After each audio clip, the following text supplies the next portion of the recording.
All her life, she dreamed of becoming the model who would lift her family out of poverty.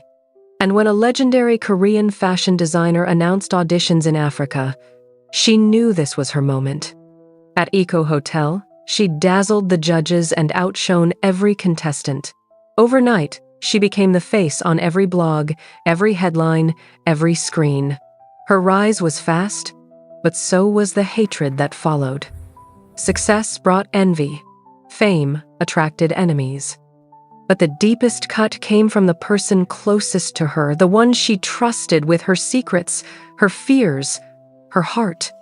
As everything begins to crumble, she discovers a painful truth.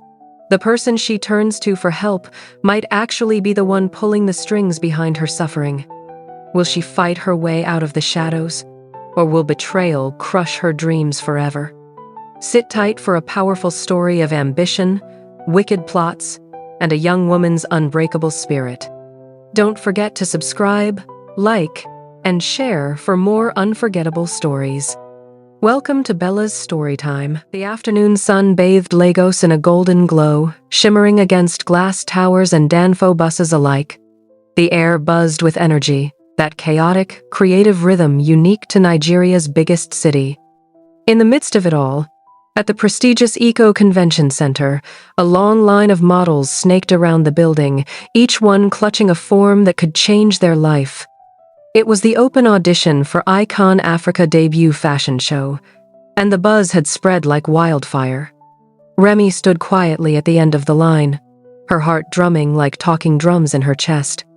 She had barely slept the night before, rehearsing her walk in front of her cracked mirror. Her shoes were secondhand, bought from Yaba Market, but she had something they didn't: presence.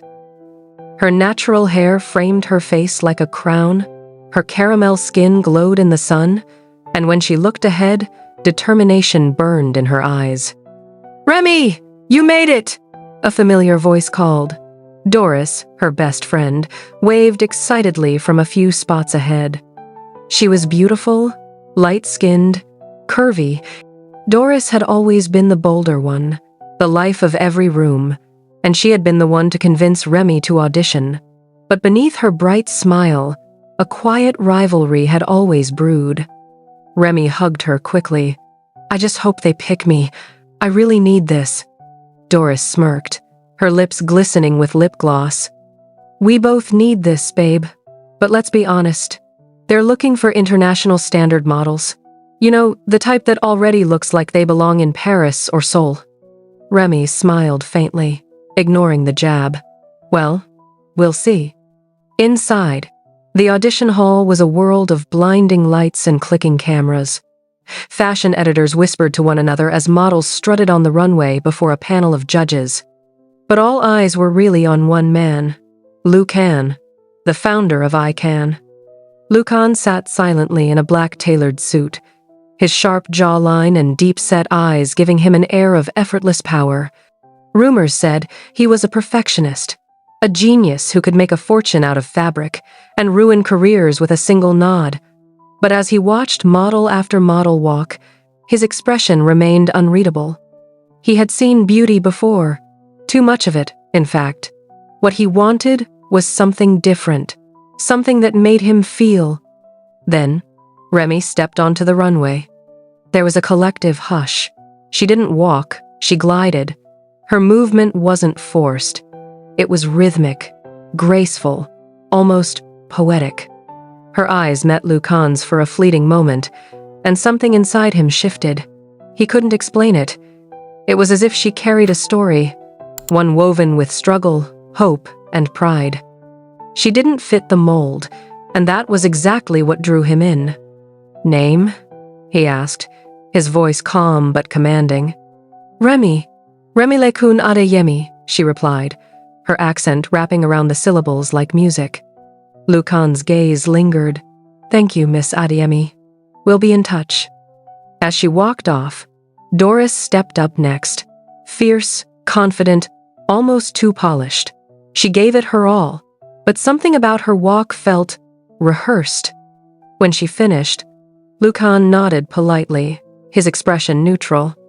Hours later, When the final list was pinned to the wall, the hallway erupted with cheers and tears. Remy scanned the sheet nervously, and there it was. Remele-kun Adeyemi, selected. Her heart skipped. She covered her mouth in disbelief. But just beside her, Doris's name was missing. The sound of laughter and congratulations filled the air, but Doris stood frozen. Her chest tightened, her lips pressed into a hard line. How could Remy get in and not me? The thought burned like acid. That night, as Remy knelt beside her bed to pray, gratitude filled her heart. She whispered, "God, thank you for this chance. Please, don't let me fail." She didn't know it yet, but this prayer would echo through her life in ways she could never imagine. Across the city, in his penthouse suite overlooking the Lagos skyline, Lucan poured himself a glass of soju. His team was thrilled. The show was on track, sponsors secured, and Africa was buzzing with anticipation. But he couldn't shake off one image, that Nigerian girl with fire in her eyes. He picked up his sketch pad and began to draw, his hand moving as if possessed. When he finished, he looked down at the design, a flowing gown of silk and Ankara fusion. Beneath it, without thinking, he wrote one word, Remy. The next morning, headlines splashed across social media. Korean fashion mogul brings global show to Lagos. Photos of Lucan flooded timelines, but Remy's name wasn't there. Not yet. Her story was still unfolding. And somewhere deep in the city, Doris stared at her phone screen, her nails digging into her palm as she whispered to herself, "If she thinks she's going to shine alone, she's mistaken. I'll make sure of that." The stage was set for love, ambition, betrayal, and destiny. What began as a simple audition was about to become a journey that would change both their lives forever. The day Remy received her confirmation email from ICANN, the world seemed to tilt in her favor. She screamed so loud her younger brother, Dio, dropped his bowl of gari in shock. Their small apartment in Surulere echoed with laughter as their mother rushed out from the kitchen, her wrapper loosely tied, eyes wide with concern. "Remele-kun, what is it?" she demanded. "Mama." Remy held up her phone, trembling with excitement.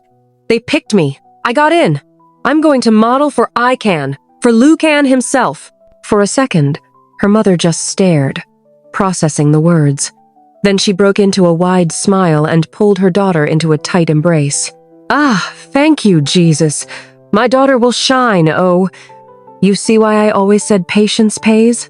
Deo grinned, his mouth full of soaked gari. "Sister Remy, don't forget me when you become famous, oh. I want sneakers." They all burst into laughter, their joy genuine, untouched by the weight of the world outside their walls. But as the excitement settled, Remy felt a knot of fear in her chest. This wasn't just a chance to walk a runway. This was everything. Her family depended on her. One mistake, one scandal, one misstep, and she'd be back to selling clothes in traffic. 2 days later, the selected models were called for orientation. The ICANN headquarters in Lagos was like something out of a dream. White marble floors, glass doors, and the faint scent of luxury perfume in the air. Remy walked in nervously, clutching her purse. She wasn't used to this world. "Remele-kun Adeyemi?" a voice called. She turned to see a tall Korean woman with sleek black hair and round glasses.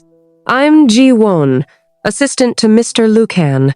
You're one of our final models. Welcome to the ICANN family." Remy smiled shyly. "Thank you, Ma." Ji-won led her into a room where other models were gathered. Doris was there, to Remy's surprise. She hadn't been on the list. "Doris?"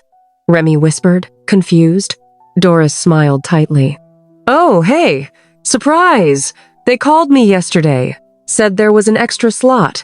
Guess I made it after all." Remy didn't know what to say, but she was genuinely happy for her, or at least she thought she was. Then, the room went silent. Lucan had entered. He wasn't dressed in a suit this time, just a simple black shirt and trousers, but his presence filled the space. His sharp eyes scanned the models with quiet authority. "Good morning," he said, his voice deep but calm. "You're not just models for this show. You are the faces of a new story. This isn't just about fashion. It's about connection. Korea meets Africa. Two worlds in one heartbeat." His gaze lingered briefly on Remy before moving on, but that one glance was enough to make her pulse quicken. Over the next few weeks, training began. Early mornings, late nights, walking, posing, breathing. Everything had to be perfect. Remy struggled at first. Her old shoes gave her blisters, her feet ached, and the instructors were ruthless. Doris, on the other hand, excelled easily. She had the confidence, the flair, the drama. One evening after practice, Remy lingered behind, trying to perfect her turn. The hall was quiet, empty, her reflection staring back at her in the mirror. "Too tense," a voice said. She turned. Lucan stood behind her, watching. I didn't see you there," she stammered. He stepped closer. "When you walk, don't think about impressing anyone. Just feel the rhythm. Confidence isn't loud. It's quiet." He demonstrated his movements fluid and controlled. Then he looked at her. "Your strength is your authenticity. Don't lose it trying to be someone else."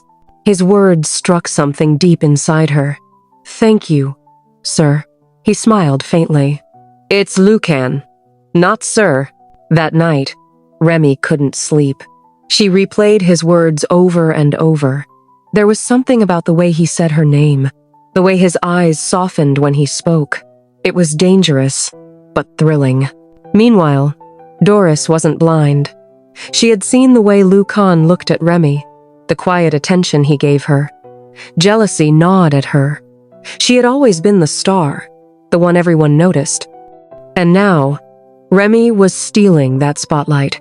A week later, at a fitting session, Remy's assigned gown was missing. Panic spread among the stylists. "Who took the emerald silk dress? It's gone!" one of them cried. Remy's heart sank. That was her dress, the one she was supposed to wear for the final show preview before investors. When they finally found it, it had been ruined, splashed with red dye, unwearable. The room buzzed with whispers. Some said sabotage, others said carelessness. Jiwon frowned, glancing around. Who was last here? Doris lifted a hand slowly. "I was, but I didn't see anything. Maybe someone spilled something by mistake." Remy said nothing, but the look in Doris's eyes told her everything. When Lucan arrived and saw the mess, his expression darkened. "We can't afford mistakes like this," he said sternly. Then, turning to Remy, he added softly, "Don't worry. You'll have another one made, better than the first." And true to his word, the next morning, a new gown awaited her, hand-sewn overnight, finer than anything she had ever touched. As she slipped into it, she looked at herself in the mirror. For the first time, she didn't see the girl from Surulere. She saw something else, someone she had never dared to imagine becoming. But as the lights of the upcoming show began to glow brighter, so did the shadows forming behind them. Doris's envy was turning into something darker, and Remy's growing bond with Lucan, it was beginning to attract attention, the kind that could destroy careers. The line between mentorship and something deeper was starting to blur, and neither of them was ready for what was coming next.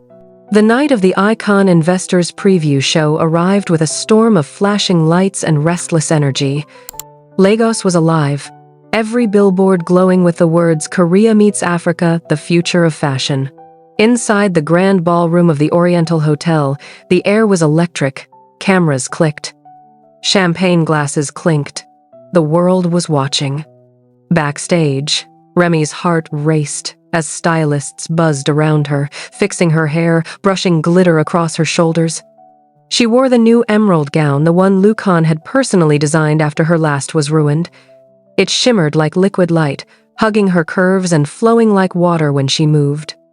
She couldn't believe this was her life, that she was part of something so magnificent. "Remy," Jiwon said, appearing beside her. "You're opening the show tonight." Remy froze. Opening? But that was supposed to be Doris's slot. Ji-won smiled faintly. Mr. Lu Kan made some changes this morning. He said your presence fits the vision better. For a second, Remy couldn't speak.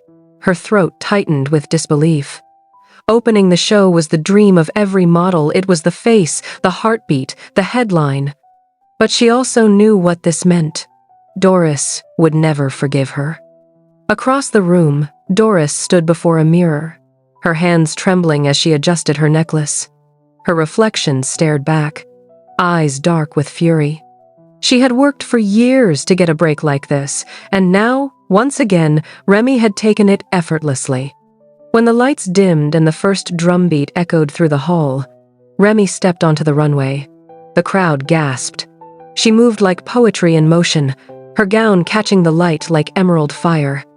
Every step, every turn, was perfection, and at the end of the runway, when she lifted her chin slightly, she met Lu Kan's eyes in the audience. He didn't smile, but there was something in his gaze that made her chest tighten. Pride? Admiration? Something more? She didn't know. The show was a masterpiece. From start to finish, the audience was captivated. The blend of Korean structure and African vibrance left fashion critics speechless. When it ended, applause thundered through the hall. Reporters rushed forward, flashes blinding the models. And among the chaos, Lu Kan stepped onto the stage, offering Remy his hand. "Ladies and gentlemen," he said into the microphone, "this is Remilekun Adeyemi, the spirit of Icon Africa." The crowd erupted. Cameras zoomed in. For a moment, time stopped. That was the night Remy became a star. But fame is a double-edged sword. The next morning, her face was everywhere on blogs, fashion sites, even TV news. Nigerian model takes Icon by storm. Who is Remilekun Adeyemi, the girl who stole Korea's top designer's heart? Remy stared at the headlines in disbelief. She wasn't ready for this kind of attention. And the last headline, the one about stealing Lu Kan's heart, made her stomach twist. When she arrived at the studio later that day, whispers followed her. Stylists exchanged glances. Makeup artists pretended to work while their eyes lingered on her. Doris didn't speak to her at all. She simply smiled when their eyes met a cold, knowing smile that carried warning. During a break, Ji-won pulled Remy aside. "You need to be careful," she said quietly. "The media is building a story. Mr. Lu Kan has a spotless image. Any rumor of favoritism could ruin everything." Remy's heart sank. "But there's nothing going on between us." Ji-won nodded. "Then make sure it stays that way." But that evening, when Lu Kan called her into his private office, the line between professionalism and emotion blurred again. He stood by the window, looking out at the city lights. "You were incredible last night," he said softly. "The way you carried the dress, the energy, it was everything I envisioned." "Thank you, sir. I mean, Lu Kan," she said awkwardly, her hands clasped before her. He turned, his eyes meeting hers. "Do you know why I chose you for the opening?" She shook her head. "Because you remind me what art is supposed to be honest." He paused, then added, "In this industry, everything is polished, fake, but when you walk, there's truth." The words hit her deeper than she expected. She looked away, afraid he'd see too much in her eyes. "I just want to make you proud." He smiled faintly. "You already have." They stood in silence for a moment, the air between them charged with something unspoken. Then the door opened. Doris stepped in without knocking. "Oh, sorry," she said sweetly, her eyes darting between them. "Didn't realize I was interrupting." Lu Kan cleared his throat. "We were just discussing her next fitting." Doris nodded, but her smirk said otherwise. "Of course. You and Remy seem to have a lot to discuss lately." After she left, Remy could feel the tension she'd left behind. "She's upset," she said quietly. Lu Kan sighed. "Jealousy is part of this world. Learn to rise above it." The moment Doris stepped out of the office, her mind exploded with 100 schemes. So Remy is trying to manipulate her way into Luke Han's heart? Trying to seduce him? I didn't know she could be this desperate. But she must have forgotten who she's dealing with. I'll show her exactly what I'm made of. I'll make sure she never gets what she's after. Remy will never outshine me. I'll do whatever it takes to bring her down. And this is only the beginning.